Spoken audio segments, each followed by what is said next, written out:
Hey, trekking and trotting sport house fans, it's John from Bill and Paul's with another version of What's Blank Wednesday. And quick side note before we get into today's episode is we're going to be starting our summer clearance sale this Friday, so make sure you guys come on in and check out all the great closeouts that we've got on summer paddle sports, hiking and camping gear, summer clothing, and what we're going to be talking about today, our footwear department. So this is a What's How to Fit Footwear Wednesday, and I'm joined by our hard goods manager, general manager, and longtime sales guy friend at the store here, Ryan Dean. What's up, John? Dino? How are you? Good.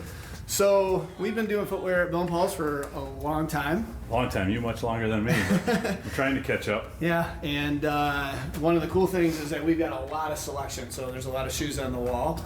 And when folks come in here, what's the first thing they always ask us?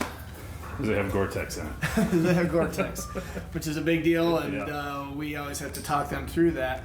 A lot of them, they look at the wall and they're like, wow, there's a lot of shoes up here. Which one's right for me? So how do you start when somebody comes in? Like, where does somebody begin the process? Yeah, I mean, we start with what we're doing right here. We have a conversation. So we're trying to figure out where they're hiking, when they're hiking, if they're hopping on a plane going out west right away, how much weight they're going to be carrying on their back. Those are kind of the three big ones, and then we'll start looking at their feet as well.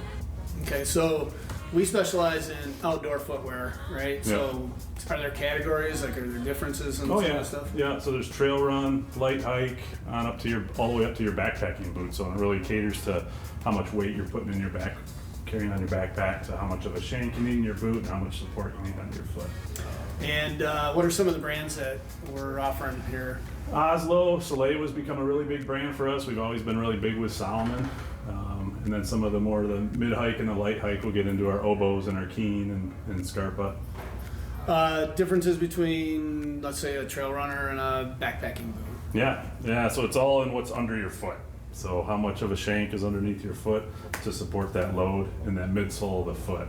Trail running shoe is going to be very flexible because I'm moving down the trail making swift strides, where that backpacking boot is really structural, really stable, so that on the unbalanced terrain to distribute that weight. So we train our staff to talk a lot of the things, the shanks and fancy Yep. words. You mentioned Gore-Tex earlier, which is a waterproof membrane that's in the shoes, and there's some other things out there. But before even all the bells and whistles that are in the shoes, what are some of the things that we do differently than just going into a box store and grabbing a pair of shoes out of a box? We're going to start by having the customer take their shoe off, looking at their feet, measuring their feet, assessing the width of their foot and the size of their foot, what their arch looks like, so that we can get them. We're going to start basically narrowing that wall down for that customer to get the foot or the shoe that fits their foot the best. And that's known as what's called a last, and there's a big difference in even like the same size from different companies, right? Yeah. How much width there is in the forefoot, or some of what the arch feels like. Yeah, I mean, there's Keen feet, they're just wide at the toe box, and there's ones that are really narrow at the heel, and if you're in the wrong shoe, it's going to be for a horrible trip. So. And we carry a really wide variety of sizes too, right? We don't just carry that meat and potatoes core sizes. We've got shoes for We'll typically go down to 8.5 for the guys, and up to 13, sometimes even bigger, and if the brand has it, we can usually work on finding it for you. Yeah, our footwear buyer's really good at tracking down stuff too, so we do special orders. So if there's a model or a size that you don't see on the wall, we're able to get that Right. for you guys.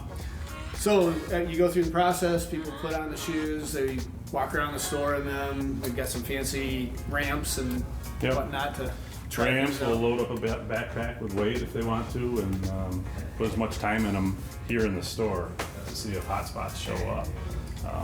And then we're going to dig in deeper than that. We're going to be, when they peel their shoes off, we're going to see the cotton sock, and we're going to want to get them out of that cotton sock and start with a good sock from Smartwool or Darn Tough or Fits, as well as looking what they're standing on in the shoe. So they all have nice footbeds, but not great footbeds. So most everybody's going to benefit from an improved footbed under their foot. So you guys should wander on in with whatever you're wearing now, and if you're in the market for some new shoes for hitting Seidman Park or heading out to Colorado or Europe or wherever our customers, you guys get to travel all over the place. It's fun to hear your stories, but we want you to have happy feet, no blisters. and keep on trucking. So stop on in, see one of our gang for a really good boot fit, all those accessories, and we will see you all next week for another What's Blank Wednesday.